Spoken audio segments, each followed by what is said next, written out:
So, hello everybody. We are really happy to have you here. If you choose to watch this translation and choose to watch it after. Today we are going to speak about the most painful theme, I guess, in performance art and dance. As I think for Russia and mainly for these difficult times, this is like the main pain in the ass, I'm going to say. We are going to speak about the copyright in performance art and dance. We are going to speak about how you can protect your intellectual property as performance, how performance art as an event or an archive can buy by the institution, or actually, yeah, that's it. I think this theme is painful because of many reasons, but I will name only two. First, as you know, performance artists and actually everybody which I included in the performance art industry, they are a little bit excluded of economical chain which we have in a contemporary art world, because it's very difficult to gain money by performance, and it's very difficult to sell it. And we, as the statistics say, that even Marina Abramovich, who is like the most known performance artist in the world, her works cost cheaper than, for example, Damien Hirst works or any other visual artists. Yeah, and the second problem that concerns mainly Russian context, it's about legal documents, and the problem that we don't have any legal document, any piece of paper that can regulate or even make possible the procedure of buying performance or the procedure of collecting it, to have it in a private collection or in a museum collection. That's why it's a pretty rough topic we are going to talk today. I will just remind our listeners that we don't have an aim to, to find kind of the consensus. You will hear 5 different narratives on the topic, and hopefully we can actually just pose questions, like the proper, clear questions. Why this theme is painful, from the other hand, that's because, as you know, a lot of researchers in performance field, they actually avoid to give a clear definition. As Rosie Goldberg writes in her book about performance art, maybe the most famous one, she writes in the first page that performance is very difficult to define, and probably it's specific as a genre of contemporary art. This difficulty that lies within the genre. This is not only our difficulties that we have today. And I want to actually start presenting my dear guests. We have 5 guests. I hope that face of Anastasia Mityushina you already got. Anastasia Mityushina is a curator of a public program of Garage Museum. Nastya, could you do something that people can recognize you? And also we have 3 women who works in a different institution. This institution differs not only on their size, but on their legal status. We have here Solyanka Ground Project, represented by its director, Katya Bachvar. She's also an artist. She's working in the interdisciplinary field, mainly within theater and contemporary dance. So I hope Katya will also not speak from the standing point of the small but state gallery. Solyanka is gallery right now, yeah, Katya? Yes. Yeah, gallery. It got a status of a museum, actually. Yes, they define us as a museum, although we call gallery. Yeah. Okay. It's a little bit tricky. Yeah, and the name is Ground Solyanka. Yeah. We have also Ola Tsvetkova. She is dance curator from the FEAC Foundation, and she is choreographer and performer herself. So I hope Ola will also speak not only from the standing point of the institution, but also as an artist herself, and talk about her experience with the different institutions from that side. And we have Catherine Wood, a senior curator of international art in Tate Modern. Catherine? Yeah. Hello. Yeah, she will help us with this very tricky situation because I actually choose Tate Modern always for my lectures as a good example of an institution who works very good with the performance art. You have in your collection a lot of different artworks. You have Tina Segal, actually, yeah, in your collection. This is propaganda. The Tina Segal, as you know, is the artist who avoids any documentation, legal or artistical. So that's going to be interesting to talk about how you can put Tina Segal in your collection without any documents. And we also have Ekaterina Tigay, a lawyer, and the partner in pen and paper who will help us to define legally all that stuff, what we are going to say in artistical or any philosophical, ontological level. And I hope she will tell us if any of our fantasies to make performance art legally, I don't know how to say it, Viable. Legally viable in Russia. Any legal future in Russia, actually. Yeah. Because right now, as I said, we don't have any documents, and actually in our, in laws in Russia, we also don't have even the term contemporary art in any state documents that can help or regulate the procedure concerning contemporary art. That's why all the institutions are a little bit in the tricky situation that you don't have a sample, you don't have an example how to behave in this way. That's a difficult one. Yeah. So we're all here, and I want to really start with the question, with the very, vague, difficult question. What do you think is the essence of the performance and dance? In the perspective of what could be saved, what could be protected under the copyright. So is it an idea? Is it in a video? Is it a script description or a photo, or I don't know, anything like written diaries of artists who fantasizes this performance? Or is it really a performing an event? So what do you think about this case? And I should say that this is all question I'm going to ask. This is a tricky question. I myself don't know the answers, and I think nobody really know, and we don't have clear definitions. So just please be open and tell what you really think about it.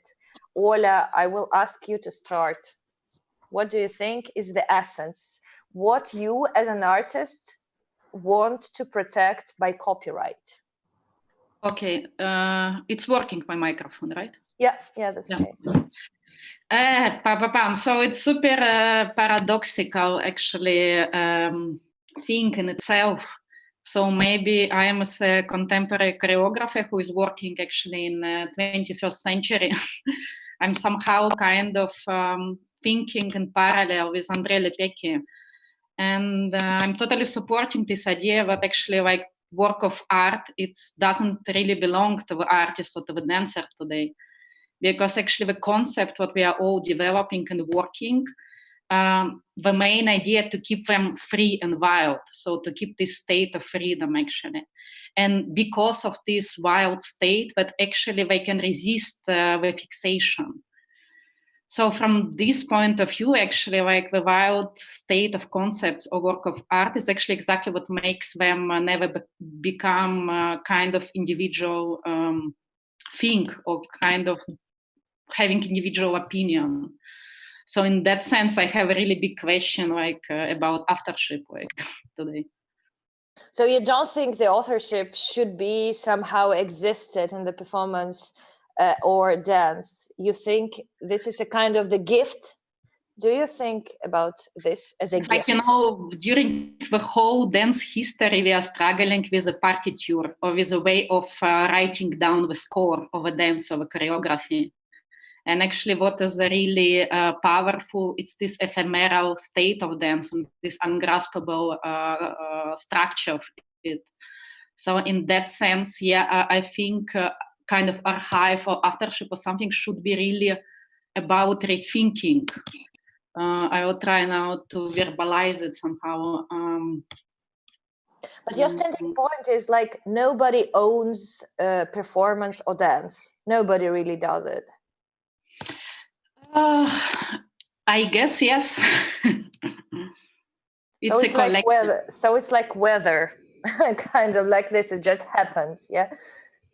It depends on time, because of course, if you look at the modern works of art, at the modern dance, what was more oriented towards a product, what had really a one choreographer having hierarchical gaze and this position of authorship, it's hard now to apply the theories of today to the past. So somehow I'm thinking it should be about revisiting old works or rewriting them or kind of having this flexibility, I don't know, in thinking and saving and writing. Yeah, thanks. Yeah, this is this position of resistance. This is a really common among artists. I read a lot of interviews with different international and Russian artists, and they all try to resist this art world. But if we will resist, how we can have money from this? I just say how we can sell it. So this is kind of the political position you have, yeah? But for me, it's super funny situation, because somehow raising a schizophrenia, or how to say it in English, I don't know, right? So somehow I have a choreographer and curator fighting inside me constantly. And I'm kind of shifting from one position to another and kind of sending a curator to the seaside when I'm making a dance piece. So I don't have all those questions being answered constantly, So in that sense, it's really interesting. I totally agree. But from a point of curator, of course, it's interesting to create a new logic, a new somehow way of inventing how we can save those or invent documentations or anything. And the choreographer is one who is saying let it be. Yeah. Thank you. Catherine, can I ask you to continue from your big experience? What do you think about what is the essence? That's such a big question. I mean, my first thought is really of the works we've acquired, and maybe there are 20 works or so in the collection that take the form of a score or a script. That's the idea is to activate the performance. We have many other works that exist as a video or a set of photographs or an installation that's a kind of like a theatre set that represent performance practices. But in terms of the essence of the step that's been taken since the early 2000s, it has been a shift in the institution to be able to accommodate, for one thing, in our database, in our museum database, the category of performance, which did not exist before. Talking about your legal definitions, there was nowhere in our computer system to say this medium of this work is performance until 2005 or so. And that's after we'd acquired Roman Ondak's piece, Good Feelings and Good Times, which took the form of a contract, a script that you would cast actors to perform his piece, which is, appears to be people standing in a queue. And then subsequently Tino Segal's piece, which you mentioned, which is without anything written down by verbal agreement. But what I think is really important to imagine, and I'm very interested that Katya and Olga are both artists working in that position as curators and directors, because it's been through the eyes of artists, through artist practices, that as a curator, I've tried to mediate the institutional structures, possibilities, legality, protocols in order to extend what the institution can do for the work. So it's that push coming from the art to make us expand our database, expand what conservation considers to be a work of art, where the boundary is, how radical can we be with saying we're going to acquire something immaterial, there's nothing to show, as it were, and there's nothing to put in the archive or in the storeroom. So following artist practices has enabled us to extend our own self-understanding in a really important way. And it's been a struggle. But it's hard to give an essence, because I think different kinds of work can be represented differently. And the work that relies on the things that Olga was just talking about, the energy, disruption, individual vision of the artistic direction in while the work's being made, it's very hard to acquire things like that as a score, where they need the input of the artist still, or they need the body of the artist to be present. And sometimes, as with Marina Abramovich's work Rhythm O in our collection, it's represented as an installation, the piece where she had all the objects on the table and people could use them on her, made in the early 1970s. She represents it now as a slideshow, showing her doing the piece in 1974 in Naples, and a table of the objects. So you understand it, but you don't re-experience it. It's impossible for her to restage that work, because, as you know, somebody held a gun to her head at the end of it and could have killed her. And she said she's never doing that piece again now, especially not as a celebrity artist, which I do understand. But other works, like Ondak's piece, which just involves casting 12 actors, is quite straightforward to reconstruct. And our head of conservation, who's done an amazing work, this has been the thing that's enabled us really to acquire performance works at Tate, is how open-minded our time-based media conservators were to say, this is an extension of time-based media. And she talks about two kinds of work, allographic and autographic. And autographic being the one that is produced in time, like the production of the work happens and you then have the abstract expressionist painting and it's fixed.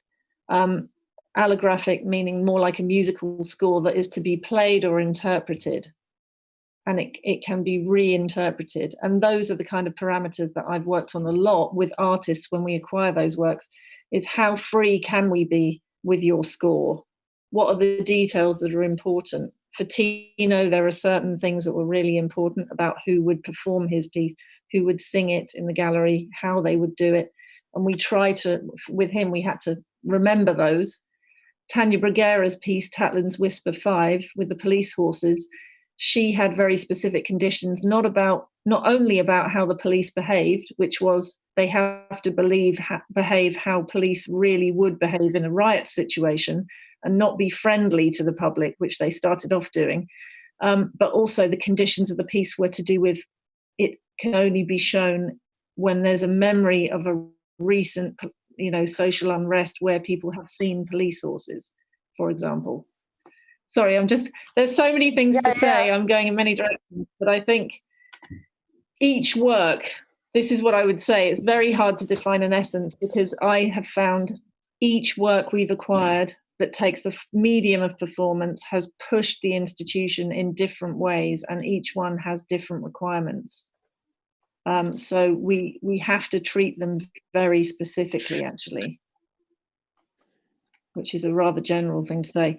But we have to allow for the amount of freedom within the production of the work that suits the artist's conception. And sometimes that's very little, and sometimes, like with Tino, he has people that come to Tate if he can't come, and works with us on the nuance of directing those individuals.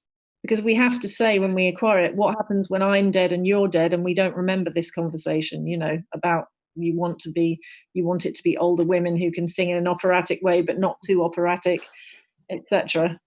The oral tradition only goes so far, so there's a kind of passing on of knowledge to more mediators that is really important for a practice like his to make sure it's not only about him being there.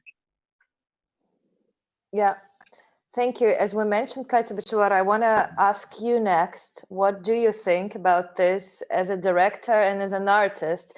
And do you also, like Ola, have this, difficulties trying to combine your different entities in your head, you as an artist and you as a director? No, I have no problem with that. To be honest, I don't really see much of a difference between these two professions for me. Being director, curator, or artist, it's all come together in my specific mind, in my case. But as an artist and as a director, I can say that it's really a tricky question. We all agree. It's tricky because, ideas fly in the air. And sometimes idea which comes to the mind of one artist being done somewhere else. And how, in this case, who would be the author of it? Who done this the first? It's hard to say. Then at the same time, it's very unpleasant when somebody obviously uses your ideas and you can see it and it's yours because it's in a circle where you used to be the first who've done it, right? And and probably this person knows, and maybe not, because sometimes, people also we assume they stole it, but they don't. They just, thought it's their own thoughts. It's hard to define. And I had recently some unpleasant conversation with one of the artists, friend of mine, about the performance which happens in my gallery. And she said, how dare you let such performer to do such and such thing? You knew I've done something similar at the exhibition where you used to be an architect years ago, and was basically the same. To be honest, I don't think it's the same. And in this case, we don't have even how to solve this problem, right? Because we don't have written agreement on don't use such and such things that belong to me in terms of performance. At the same time, I think the idea is definitely the major in performance. I used Marina Abramovich performances which she showed in MoMA in New York for her anniversary. And it happened in Ukraine in 2010, at the same year, I believe, when she turned to be, what was she, 60, right? She'd done this series of performances in MoMA in New York. You should remember, yeah, right? I think she was 60. I think she was 60, right? And I believe in the same year, I curated a huge, actually it was my first big curatorial festival. I curated a festival, big festival, first time. So, and the artist group Tartar Arts asked me, their idea of this group of artists was to imitate anything. They could imitate any piece of art, like picture or can be sculpture or anything, using buying the labor of people, working people, right? People who never have done art in their lives, and just give them an example and ask them to do it, like such a mocking thing. And I asked them to do for me performance of Marina Abramovich. So a group of people who've done this performance at the festival for me. So I basically stole Marina Abramovich performance and perform it using other people is guilty.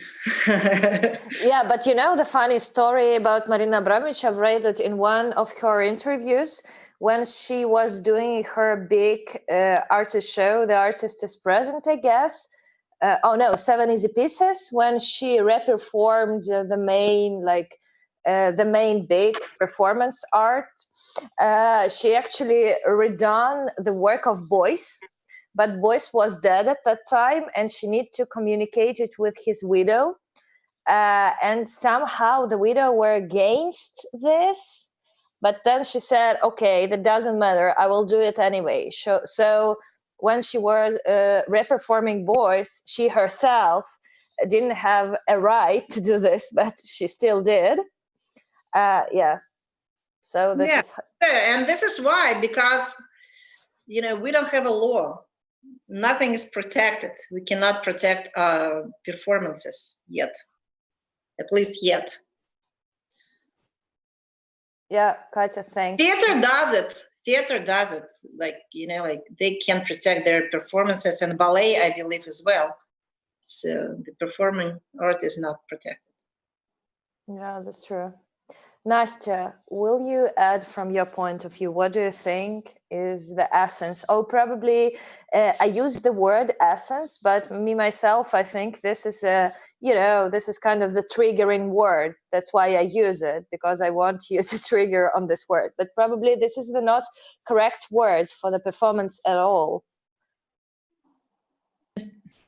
Just a second. No, I think essence as a general word is okay, because we understand that we each talk from our position, and I think since my experience is with performance and creating performances within the institution, the position that Catherine shared is dear to me, in terms of that it's really.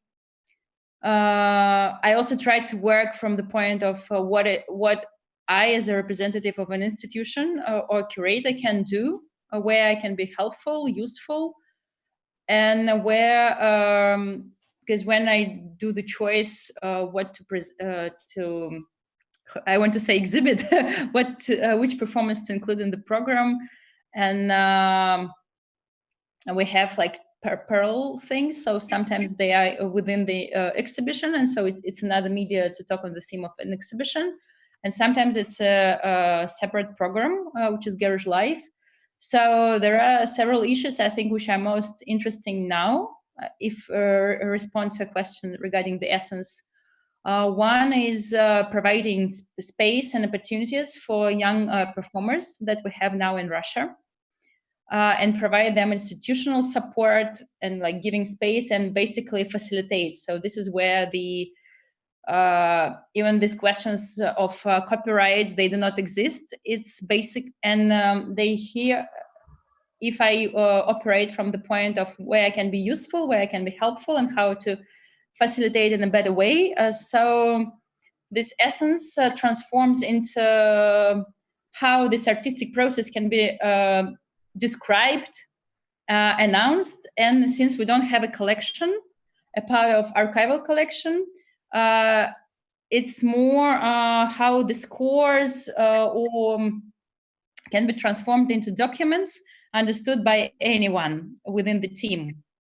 And so for me, it's because, for example, for one of the first performances we did, it was by Isidori Nagore. It's a dance cooperative of two ladies based in Moscow, and now between Moscow and Berlin. And I commissioned them a small performance within the public program of the exhibition of Louis Bourgeois.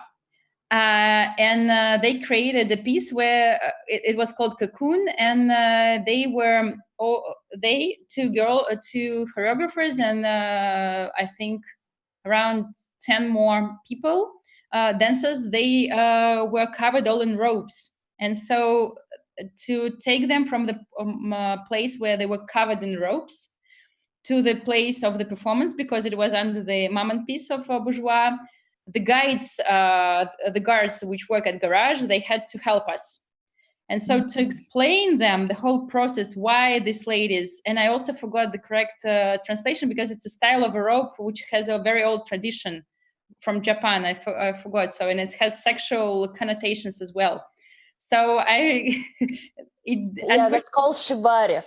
Yeah, thank you very much. And so it was amazing because the guards, they had to put these ladies covered in these ropes, basically as dead bodies on the golf car, and to move them 5 minutes, but through the park.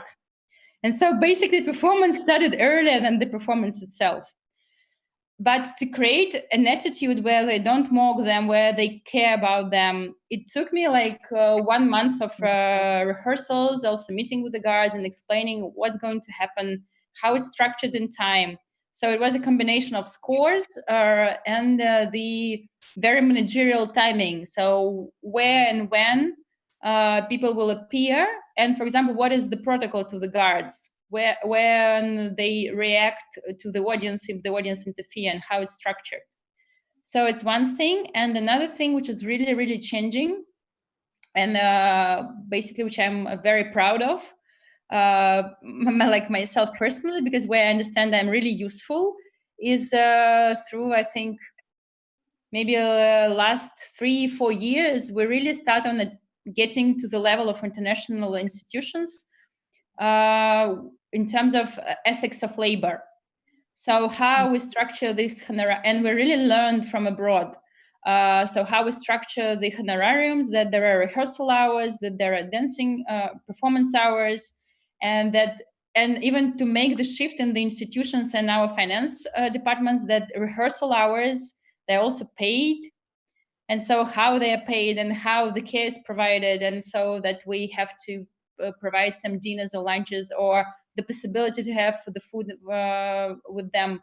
And all these small details, it totally expands the understanding of the work and what it is, I think. The third point, I think it really depends on an artist, because one of the part of my experiences, which is really about the copyright and correlation to performance, is an experience of doing the Do It project in Moscow. I was one of the co-curators, and in 2014 we did Moscow iteration of this piece, of this work, of this exhibition. I think for the audience, it's an exhibition created by Hans-Ulrich Obrist in 1993, if I'm not mistaken. And it's now a compendium of 400 instructions from choreographers, dancers, artists, architects. And so it's, from the first moment, it looked very simple, that I take this book of instructions and then we commission here interpretations to local artists. And so then we go. And then it turned out that each instruction has very different structure, how the issue of copyright is fixed. Because one artist say, I don't know, like if we talk about performance, there was Jerome Bell, I think, piece. So they were very do, as Oля said, like do what you want. And so there are no protocol. Also now my son is interventing. There is performative part. And some other instructions, they were very hard structured, and there were extra fees for the possibility to interpret it, and extra coordinations. And some of them really had very precise scores, where the object is put and how people move. And on the other hand, one of the recent experience, it was not my curatorial work, but it was a garage within the retrospective of Rashid Arain. We staged his performance Sailing Disco. And it only had the drawing of Rashid and sorry, there is like... This is the essence, so it's happening. There is no way of structuring time. So for example, for this performance, and the listeners can find the documentation online, there was only one drawing. Can I just say, I'm so excited you did that. I just need to say, I'm so excited you did that performance. I always wanted to do it on the Thames, but it's too dangerous. And we went to Rashid's studio and saw your film of it. So thank you. And it's mainly big, mainly here, the most the biggest amount of work due to Ira, who is coordinating our talk. She is manager of performative projects. So Ira mainly did this job, but when I take this case and describe it to the students, it's very strange because basically there is a drawing, and then there was also a fabric which was brought from London. But then I was asking, we will discuss with Ira, if Rashid's studio and his assistant said how they should move. So if there is any kind of coordination of who is going first, because they were floating on water and doing some very free dance. And there was no any details. So basically a drawing, which was very colorful and made with colors. And the drawing represented people on the water. And this, again, I forgot the word, it's going from Brazil, this... Jesus, sorry, because I had a lecture today. You mean the fabric? The fabrics. Yeah, it's a fabric, but it's also like parangole, but parangole, yeah. So there were no any other prescriptions, no any restrictions how they move, and basically here, the whole scenario of performance was the result of the weather, the wind, and also the construction of the floating circles, because Iris said that they tested several and then they found a better proportion which provided better safety. And then I'm happy, thank you very much. Yeah, but it's great that it exists, because this is how we can enter history. And also I must say that this is one of the ideas of the local curator of the Rashida Rain exhibition, Yaroslav Ulawat, because he's specialist in Hindi and he is big fan of Rashid and he knows very well his earlier. So this is how the whole idea appeared.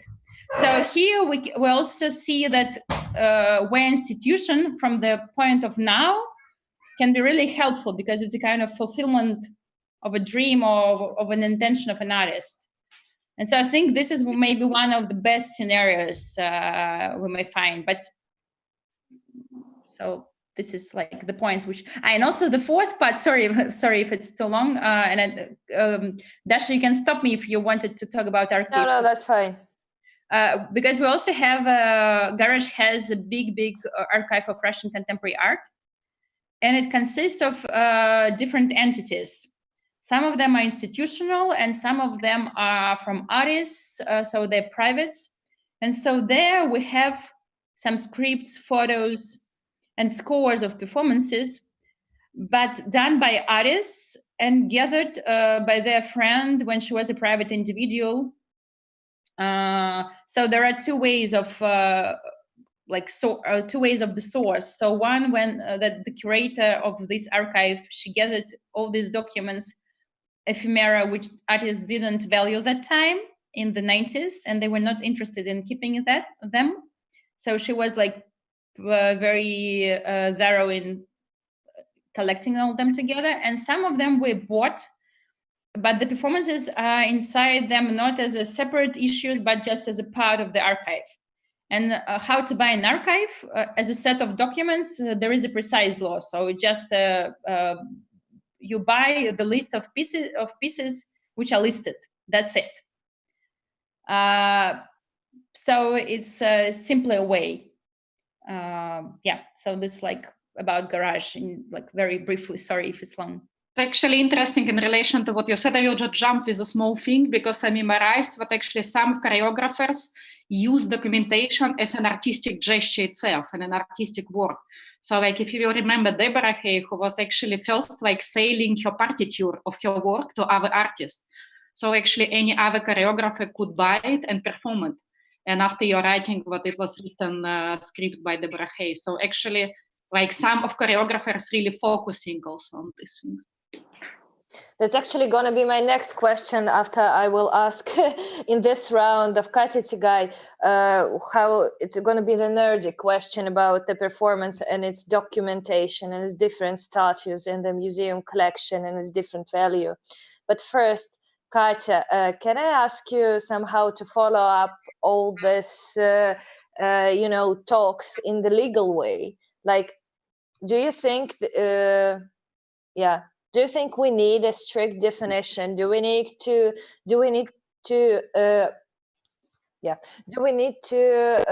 agree on what is essence to make it, legally happen in the Russia? I mean, all this performance stuff, buying events and others. Dasha, thank you. First of all, I want to say I'm not only a lawyer, I'm also an art lover, and it's really my pleasure of sharing this discussion with you. But I definitely agree on one hand with Olga that she said that there is such an importance in freedom of art that you have to be very careful with defining something, and you have to be very specific with the aims, why you set this legal terms and how you want to protect it, or you set them actually for another purpose. And on this hand, I want to say something that hasn't been mentioned yet, and probably this is the specifics of Russia also, but we have this specific attitude to modern art without actually defining it. That on one hand, we try to protect art itself. And on the other hand, sometimes we want to protect people from art. And this is something that is very tricky with it in Russia. And I really don't want to go deeper into that because it's completely a different talk. But definitely, artists do need protection, sometimes not only of the state, but also from the state when it interferes too much into their art. So I want to say, first of all, that we do have the legal basis that gives and grants legal protection to certain results of intellectual activities. And these results are named in the Civil Code. And actually, it's works of science and art is not narrowly defined, so anything could be understood as art. It actually expressly names the performance among the types of things that are granted protection, but I think that performance is understood in a very, old school way of like the act of performing something and the process of it that is either filmed or recorded in another way or something like that. So basically what we need to understand is that if we want to give art legal protection, if we want to transfer certain rights to an art object or whatever it is, even if it's a performance, we can actually decompose performance to certain elements that are already given legal protection. And this is something that Anastasia has mentioned when, for example, you transfer the rights to an archive, and although you understand that actually the importance and essence of this archive is not in the list of things, but you can describe it legally as the list of things, and this is it. And what we also do sometimes, because I'm the head of the sensitive matters practice in pen and paper attorneys and law, and we have a lot of clients who are actually artists and who come with different questions regarding protection of their rights. Sometimes we make an agreement that protects not the items, not the form of art, not something physical, but for example, there is an agreement between an artist and an institution that an artist is gonna come and perform something, and this is just legally protected in another way, and it could be replayed, it could be done again and again, etc., etc. So there are many legal ways of doing this, and I don't want to talk more than anyone else, and I want to be short in this. I definitely think that you have to be very careful and understand why you want to define something legally when it comes to art, because it could be more harmful than helpful. And this freedom and flexibility that we have practically all over the world. And actually, Katya already has mentioned that, for example, theaters have a lot of legal ways of protecting the performances that are there. And we could easily use them for the performances within the museums or art galleries. So we could use something that already exists in order not to interfere too much into something that has this benefit of the freedom and flexibility, at least up to this moment. Yeah, Katja, thanks. I actually want a little bit to expand this line about the essence and performance, but on the different angles. Actually, Nastya started to talk about this because, as we all know, the garage, you have the collection that is actually an archive. Yeah, that's true. I have this really nerdy question. Please forgive me for this, but what do you think is the connection for you as for an artist or curator or institution between performance, dance, event, and its documentation? I actually read an amazing book written by Gabriele Iñaki that calls Histories of Performance Documentation. This is like 17 different interviews, also the Catherine Wood, with different institutions, how they think about the documentation of the performance. Why do I think, and why do I mention this book? This question is really important because what I've really read from this book, that was the question that for the institution, they have two different prices or two different system of values for its collection, which consists of work of art, and its archive, which consists of other different documents. As for archive, it's much cheaper to buy something as a document than to buy something as a work of art. But still, there is a debate in a performance field of research. What is the connection? Like Philippe Auslander, he talked that somehow documentation is the pointing out of the event. Like if nobody sees the results of the tree disappear in the forest, does the tree really exist? Or Peggy Phelan, that she said, like, no documentation can really capture the essence of the event. So it's some kind of the, part of the performance art, but still not so valuable as an event itself. So what do you think is the distinction or the connection between an event and something which we can save after this event? It could be text, it could be scripts, it could be videos, it could be actually anything. I really want to ask Nastya, but I think she's in the middle of something with a motorcycle, no?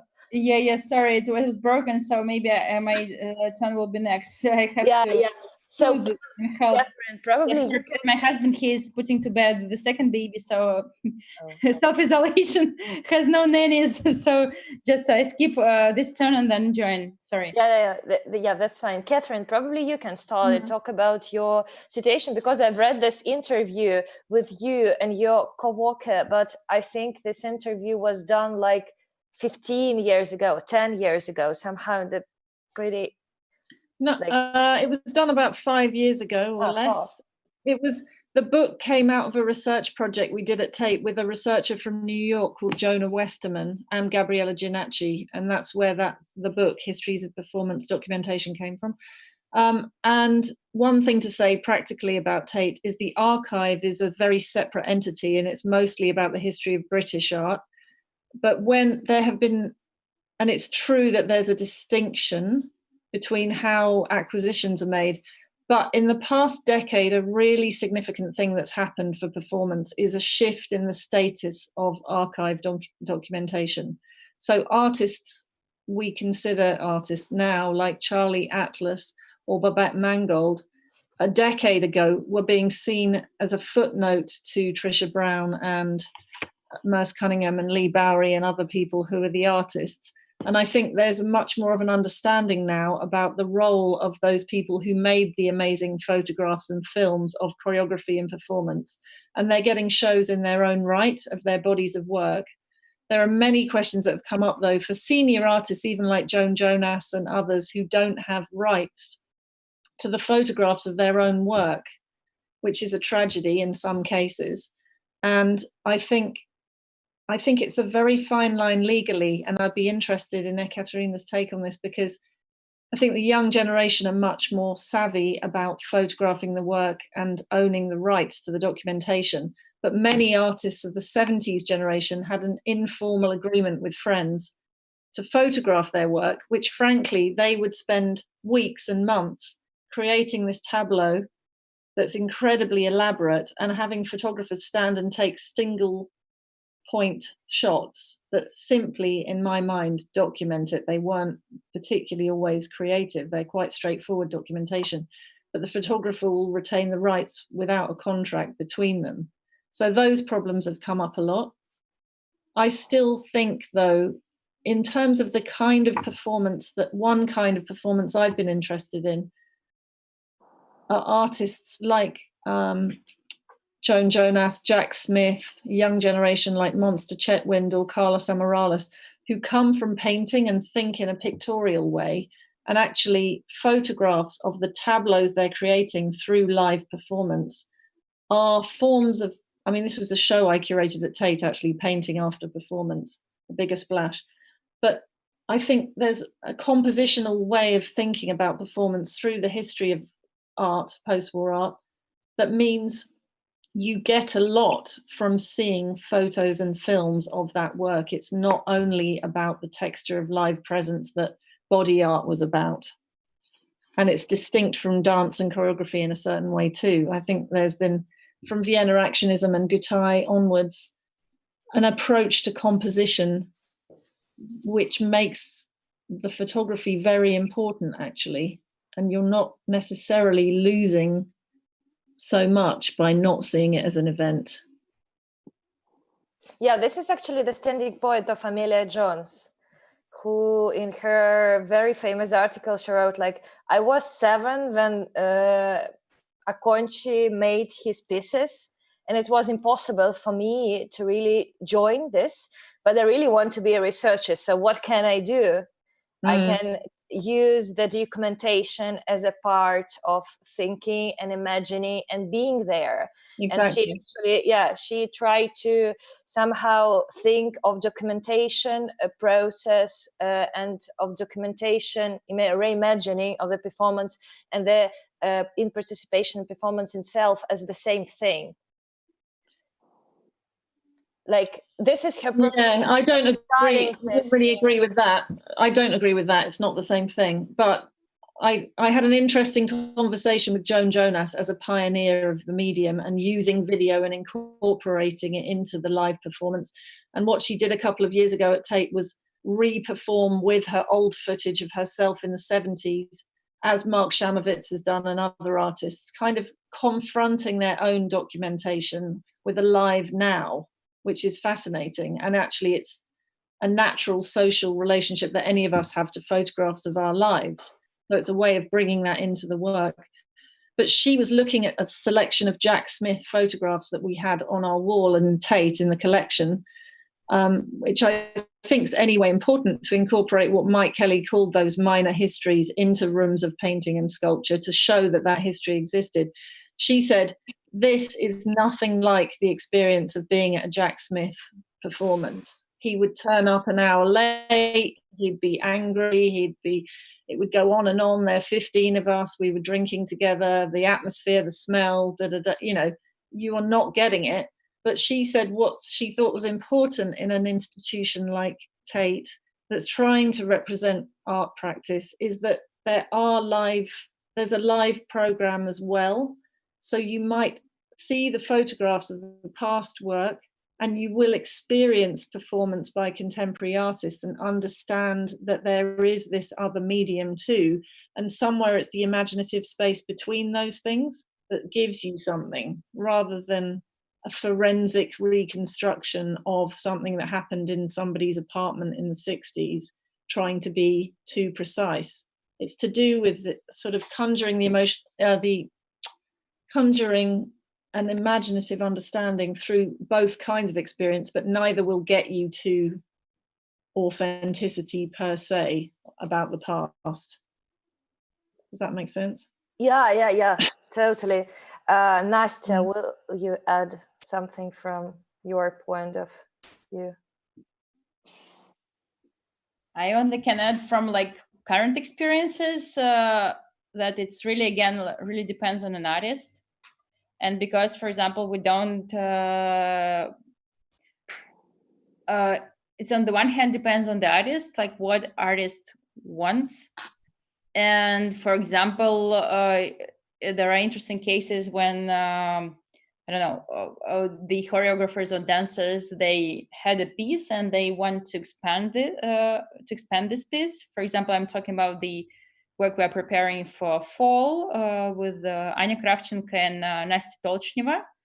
And they made it for 2 dancers, and now they want to expand it and make it for 6 and or 8. And it involves also computer program, so it's like new whole development, and really the expansion, not only the quantity of people, but also it influences the whole quality of it.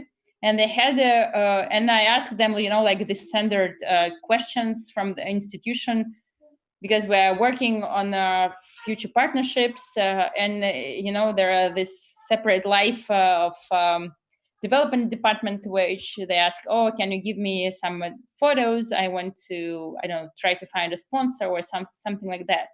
And I asked the artists, can you share, please, the photos and the videos? And they say, oh, but we don't think that it now represents what we want to do. So, living artists who are now young, and as Catherine said, they're more savvy. So I think it's amazing that they can have really these choices of that they also can cancel the documentation, that at some stage they say that it doesn't work anymore. And they can make the choice how far fragmented they want to make it. And there is another issue also, which is like really at stake now with this, dance duo Isidore and Agora, because they were doing a research project, an artistic research project within the part of Garage Field Research, where they danced the documents found in the archive of horologic laboratory of the late 20s, early 30s. And so the laboratory, which they based on those documents, it was just kind of set of workshops. And basically, from the institutional point of view, I first didn't want to make any documentation because there was no any kind of result. And in terms of the process, it was also very challenging piece, because it lasted for around a week, and each day was like 6-8 hours, and it's basically very different in pace. Sometimes they dance, sometimes they talk, and also sometimes they deal with some documents or reprinted documents. And so the video now, after one of these days, we're discussing almost for 2 weeks, because how to make it that it's basically visible and feasible, because if it is a documentation, it's somehow addressed to some audiences, or even maybe to their colleague dancers. But then so many questions arise, because we tried to make it faster and more kind of seductive. Then they say, oh, we don't want it. Then we tried to make it more, like standard pace. So it's like a process of talking to each other, but then it also doesn't work. So it's this whole, and then we started discussing with the artists, like why they want it. So just to fix that it happened, so that they don't use too many words to describe it, or like, and so then it's there was a set of conversations, like 5 or 6, and then finally when they found it, what they wanted. So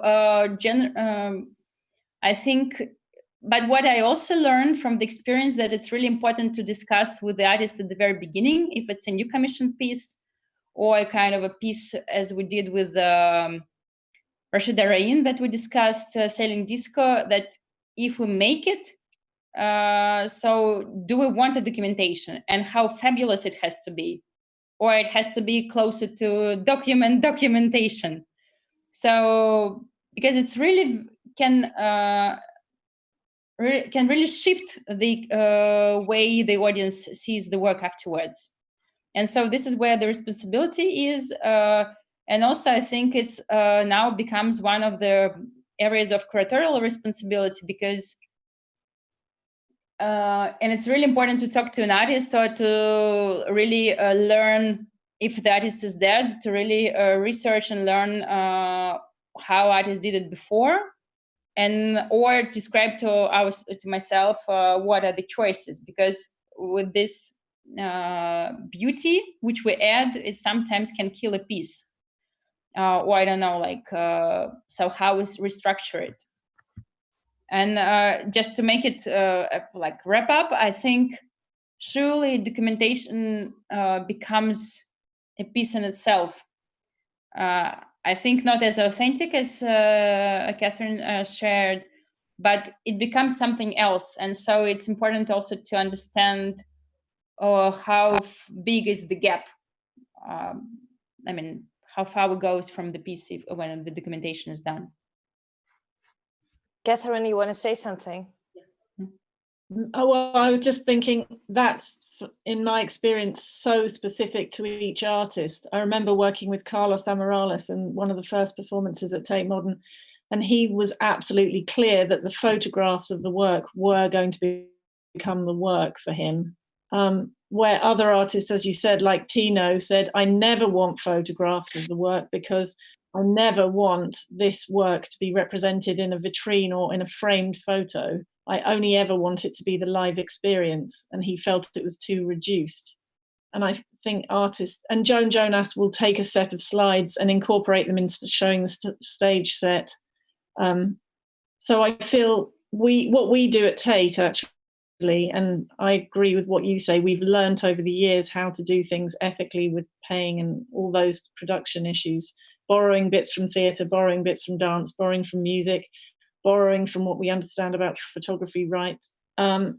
We offer a standard set of like Tate photography or working with our photographers. And then if the artist wants something that's more making a work out of the piece, that it becomes a sort of a separate conversation. So that we've just got institutional documents on one hand. Sometimes the two things come together, but if they want to make a work, it becomes a specific area of the production in itself that we negotiate alongside our standard documents, that's all. It's actually interesting about curators somehow like starting a dialogue with an artist, like before the work process, even starting creating. Yeah, but I think it's kind of the common thing that curators should ask before, like, what do you want, how you But what's interesting, what really often artists actually can say one thing, and after the creative process, it's like other way around, turn completely, and he has right to do it. You know, Oh, yes. but in this case, there is a tricky thing you can do. Sometimes when I'm working with the artist, I actually write a small document out of our conversation and just send it as an email and said, do you agree with it? When we're starting working, they say, okay. And that's okay if you change your mind, but then like... You know what you've agreed. Yeah, but if you change...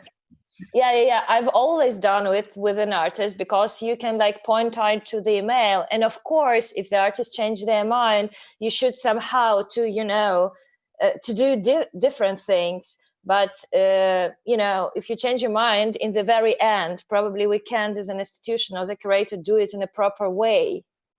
No, of course, no. And I totally agree with Nastya that actually it's really a responsibility of an artist to understand actually what he wants, like just a documentation as close to reality as possible, or an artistic work by itself. Like, so it will be like, of course, shifted from reality. Yeah, Ola, probably you will continue and say what you think about you as an artist. What do you think about the documentation? Because you've done a lot of things like very,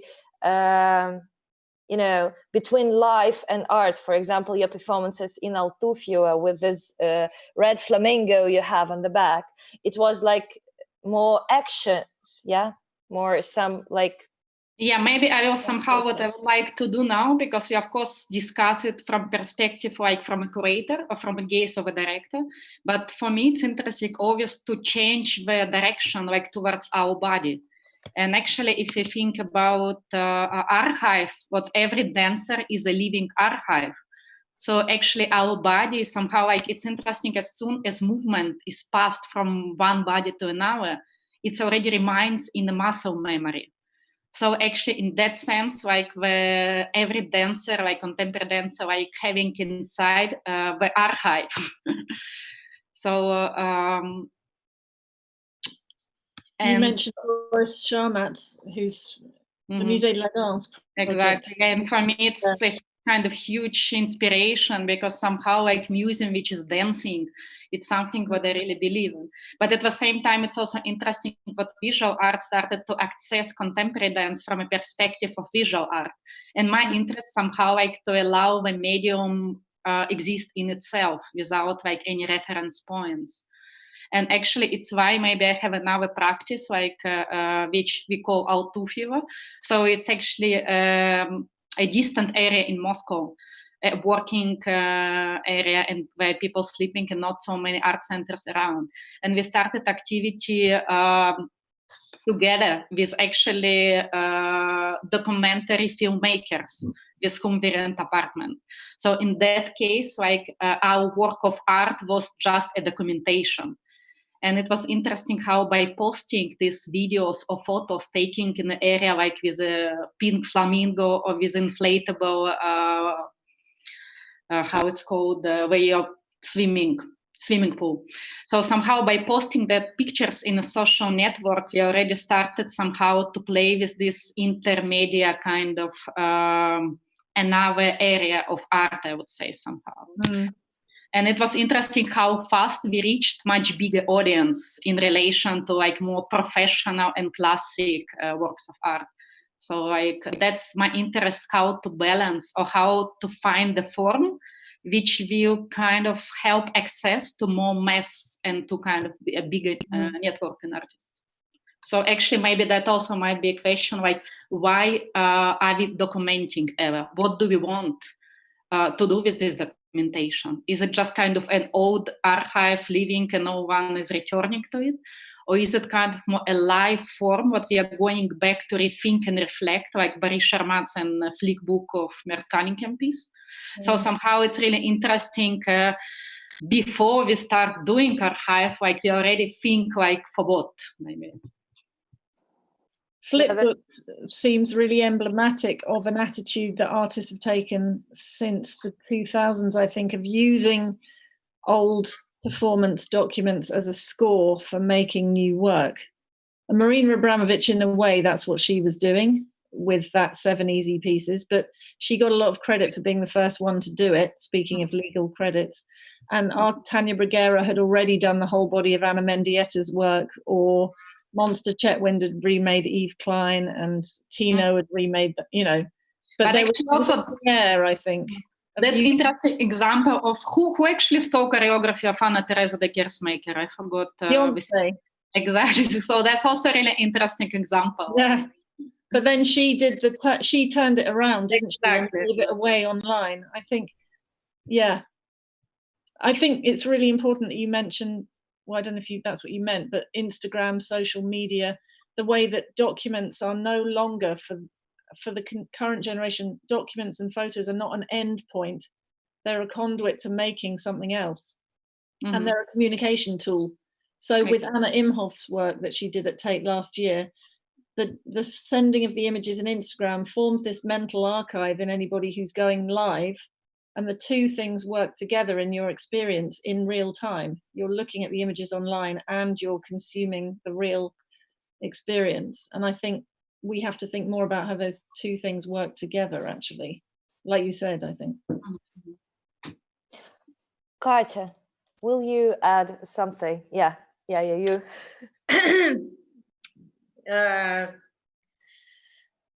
Right now, because we're all sitting at home and because I have to preoccupy people working in my gallery with something, right? So we create a lot of content which we can share in stream in YouTube.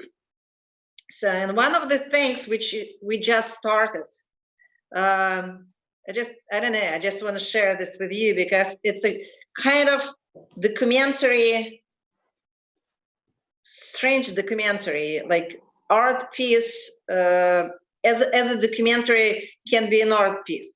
So I'll tell you the essence of this project of mine. Every week, some people who are interesting people themselves, artists, can be critics, can be anybody who speaks well and got interesting personality, telling about some cultural event, some piece of art, some exhibitions, some theater piece, can be anything. So the whole project called "Я расскажу тебе." I'll tell you about. I walk, and basically the idea is they walk us through film or exhibition or performances. It's going to be the next Thursday, going to be about exhibitions. Fedor Paul Andreevich going to tell us about some performances. 2 days ago, Anna Narinskaya walked us through the exhibition in the museum. Just yesterday, it was a movie. So basically, it's like a documentary on some piece, but verbal document. It's some piece of verbal art from another person. Let's call it this person an artist, from another artist on some piece. So it's like documentary, which became to be documentary in a strange way, because it didn't happen at the time when this actual action happened, right?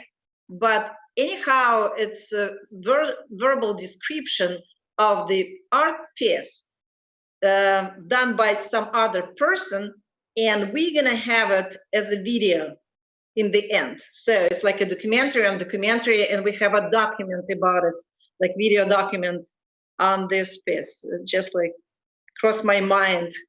It's kind of a documentary on documentary thing. So yeah, the end story. Katya Tigay, can I ask you to follow up this conversation and to comment it somehow legally? Like, what do you think? Yeah, definitely. There are so many important things that you brought up, actually, that I do want to comment on, because they have both the legal and just a formal side that people should understand who are not involved into that. First thing I want to say is that, yes, it's definitely up to the artist to make up his or her mind on whether or not there should be documentation. And Dasha, you're very smart and right to do what you're doing when you follow up on your oral conversation with someone, following up a letter or email, summarizing what you have just agreed upon. I've been for several years working as a dean of a law faculty, and then as a vice rector of a university, and I understood for a certain point, on a certain point, that some kind of people should be always addressed in written, just to confirm that you have agreed upon something, and even if they decide to change their mind, they need to inform you in the same way. So this is definitely a right thing to do. And I'm not strongly, but generally against oral agreements and contract when it comes to art, because it's so sensitive and important that you better have it in written. But also, going back to the documentation itself and photography, but not limited to photography, sometimes it's not only the way of the expansion of the art, but it's also sometimes the only thing that is left, and the only thing that survives certain act or piece of art.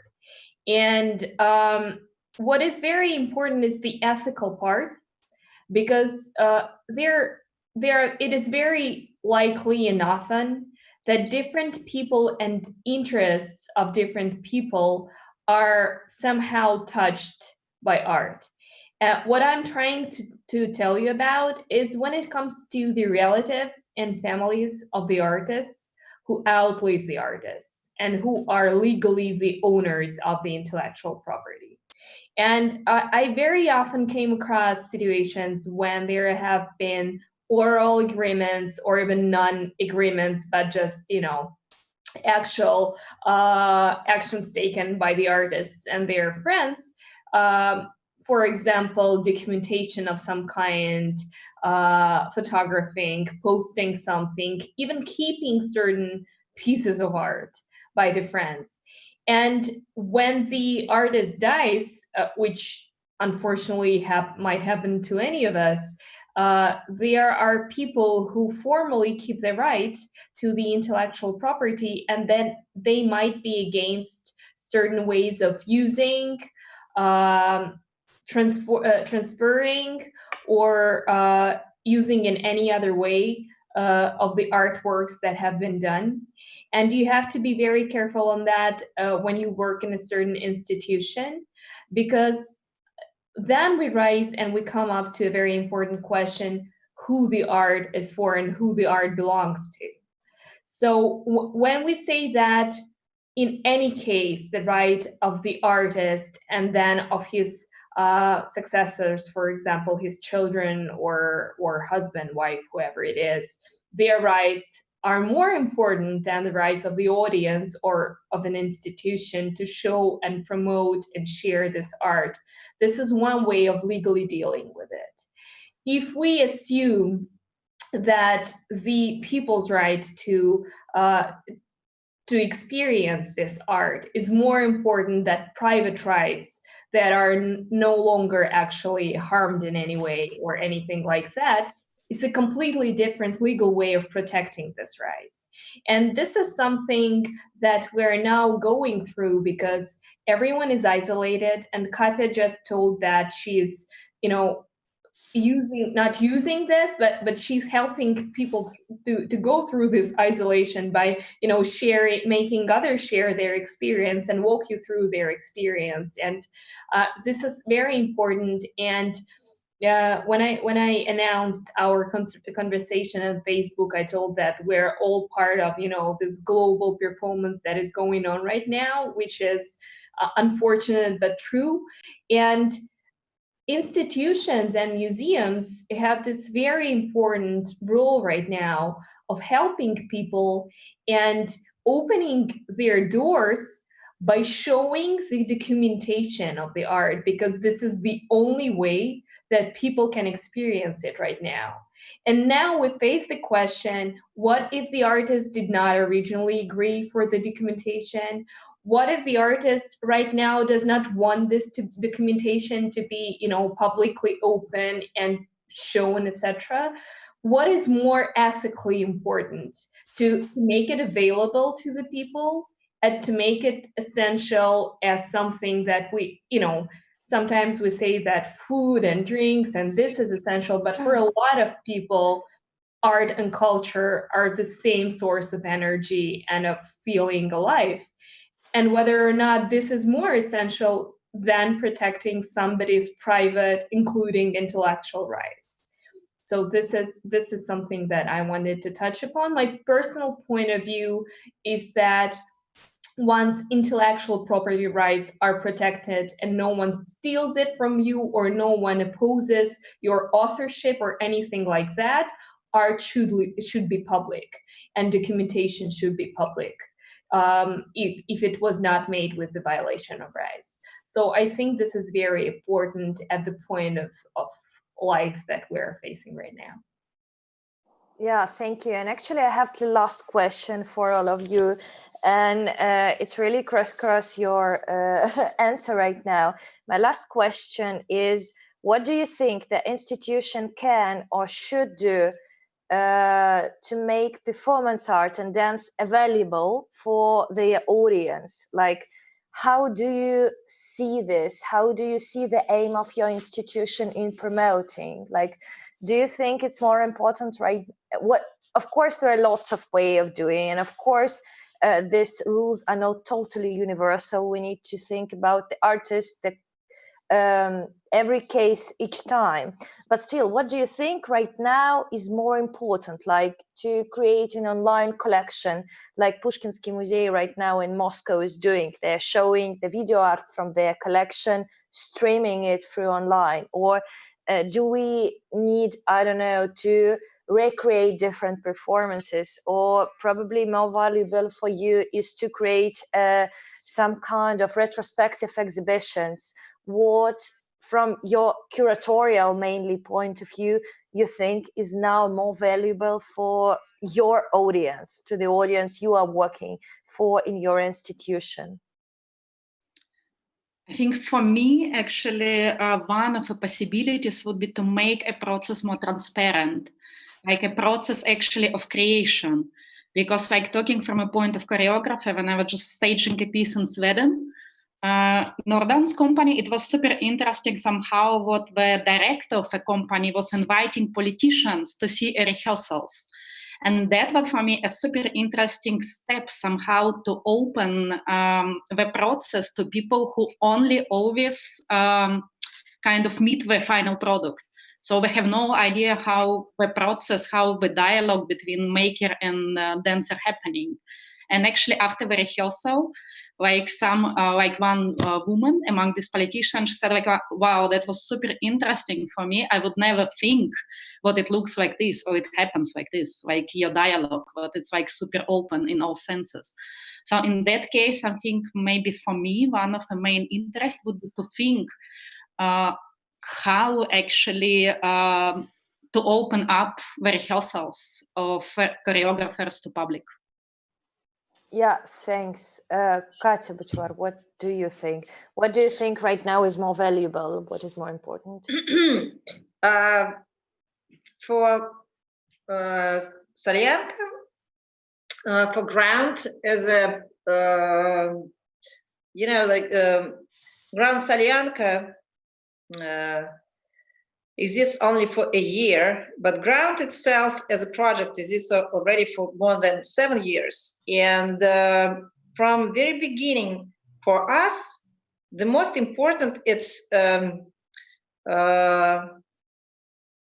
do as much as possible that different kind of arts meet in our territory, and artists meet each other and they communicate.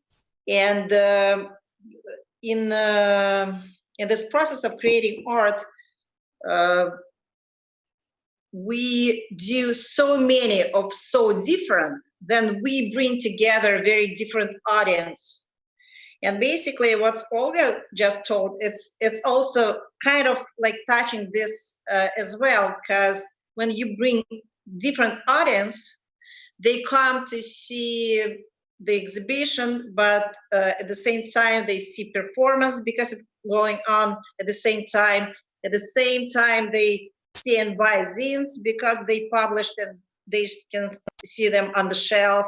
And we have a non-stop video art in our gallery, etc. So for us, it's very important. First of all, the art is going on non-stop. So we produce art all the time. It's very important for us, not just show something, but produce something inside of our gallery. At secondary, go at the same time by many different directions. So we can bring very different artists and very different audience at the same time. So, and do it as much as possible and as fast as possible. So this wheel turns very fast, because we live in a very fast time, basically. Yeah, thanks. Katya Tigay, for you as an art lover, what is your expectations from the institution? What is for you the best way to enjoy live arts?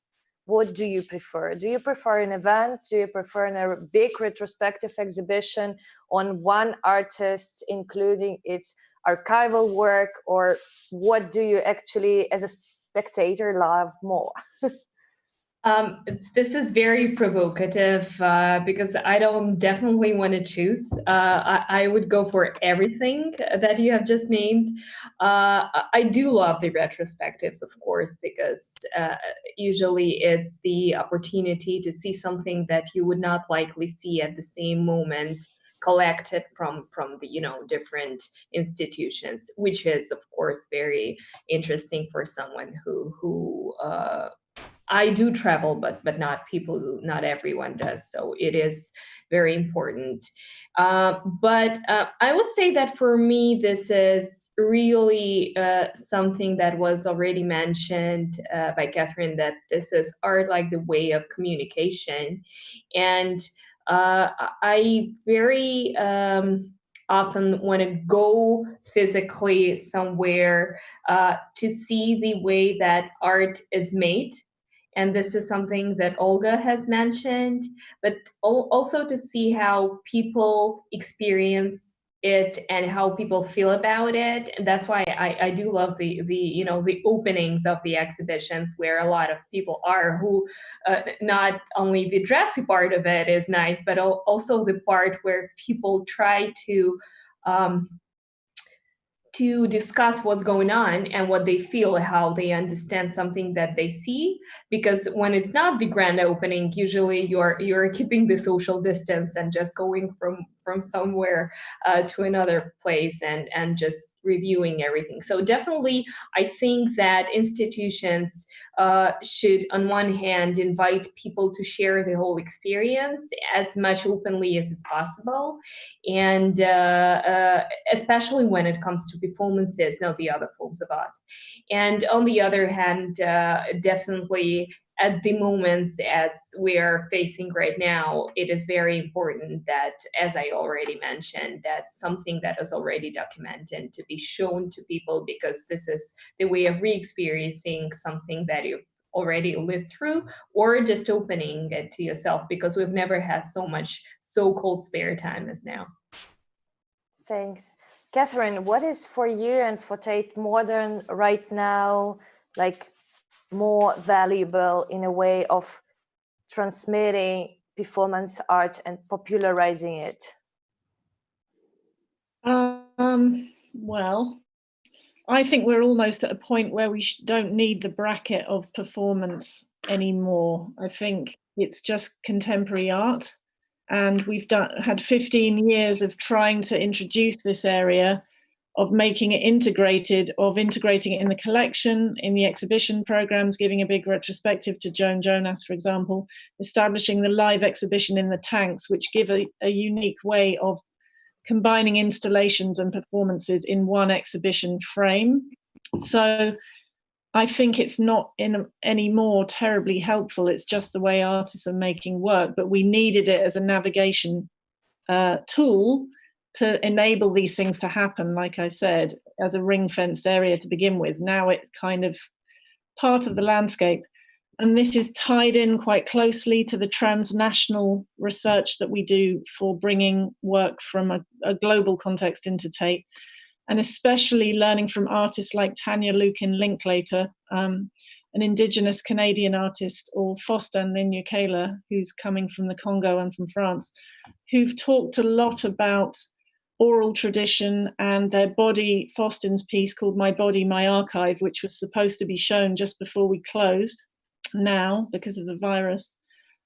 They've both been thinking from a non-Western point of view about how there are other kinds of transmission and sharing art, other kinds of rituals than the kind of Western white cube model that we're trying to fit performance into now, and really turning around modes of encounter in the museum and trying to accommodate other modes than the kind of big retrospective exhibition or bringing in documents.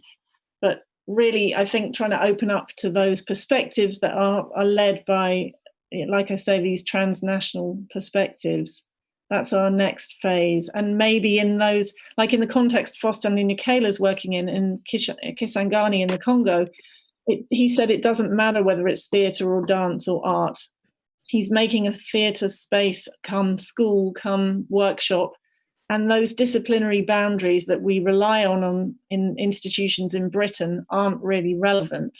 And I think that's more and more true, actually. I mean, it's difficult to navigate when you're in an institution that is labelled as an art museum and it's distinct from the National Theatre down the road and Sadler's Wells Dance Institution. But we really have to keep, testing what those boundaries are and what's meaningful to show in our context. And I'm not sure the tight label of performance is still going to be relevant in the next decade. Yeah, thanks. Nastya, and you are today the last answer to the last question. What is for you and for Garage right now? Yes, so I'm trying to be short. I think we're somewhere, I hope that sometime we're going to be where Catherine described Tate is now, because I think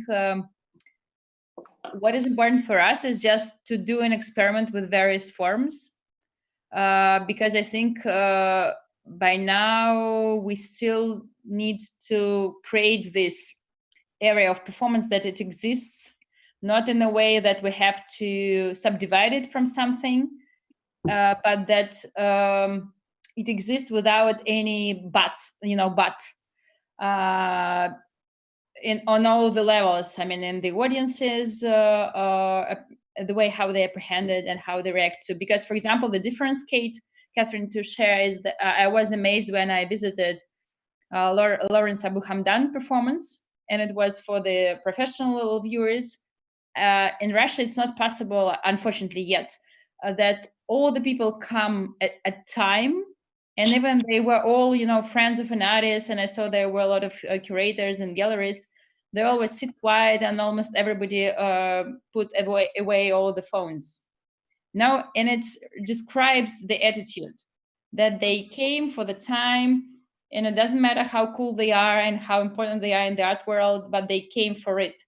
And they were very focused. And for me, it was the performance was amazing itself, and I'm a big love of Lawrence's works, and I'm really stricken by them. But I was also shocked by the attitude and the whole structure of this attention, that it was really, on the one hand, very focused, on the other hand, very relaxed, because it is understood that people get used to it in a good way. It's not that they are not attentive anymore, but that it exists as Catherine described it. So honestly, I think in Russia, even though we have very great and amazing experiences in the 90s and in the 70s of collective actions, we still have to work a lot. And on the other hand, it's very challenging and a very, amazing work that we just have to do it as much as possible. This is what I think. And I was going to say, the irony is you defined the territory in the early 20th century, really, that's true. In constructivism, which everyone else has responded to ever since. Like the Rosie Goldberg, she started with the Russian futurists, but right now... Yeah, and so many artists did, I think. Like the minimalist dance in New York was so much informed, that relationship between sculpture and dance in the 1960s. Anyway, sorry. We need another hour. I've got to go in. But the thing is that basically in our tradition, it's like there were a lot of breakages. Yeah. Hello. Oh, here's my daughter. Right. Hello. Hello, Belle. Hi. She's brought me some cakes. I'm looking after the Easter cake. Sorry. So I'm trying to wrap up. So it's that we try that it exists, even though that we had a lot of experiments, but I think it's still, to the audiences, somehow it's new, and sometimes people are suspicious. But I think it's important that it exists on an everyday basis, kind of. Yeah. So it's not that it's because it took, I think, 2 years to fix that there are special line in the budget allocated to performance. You have a special line right now for live art programs. Yeah. And for me, it's like the progress. That is the real progress. But it took like 10 years to get it in the actual budget of Tate, or more. Not just like sponsorship and. Yeah, and it's happening. On the other hand, there are some projects which are going to be, which we're preparing, and they will be like part of the exhibition, but like budgets and managers. And it's also, I think, we have a long way to coordinate how it's being operated and done, because, and this is why, for example, I'm working with performances in the garage. They grew up out of public program, because they're dealing with the audiences on an everyday basis, where the experience is very intense and where you are very open to it. This is how it developed. And I think institutionally there is a lot to be changed and transformed and expanded. And I think it's both interesting in terms of which choices we're going to make and which artists we're going to bring from international world. And on the other hand, we also try to do some kind of weird practices. Like we had an exhibition in 2018, originally created by a group council from France, where they had so-called sensing practices, which I had to transform to translate into Russian as performance mediation, to somehow allocate it into the experiences of the audiences. And they were based on healing and care issues, and also what was important there, the notion of shifting the ethics of the institution and of the viewer, that everybody misreads something or mishears something, and that there is no any normal, like unified experience. And I think in this area of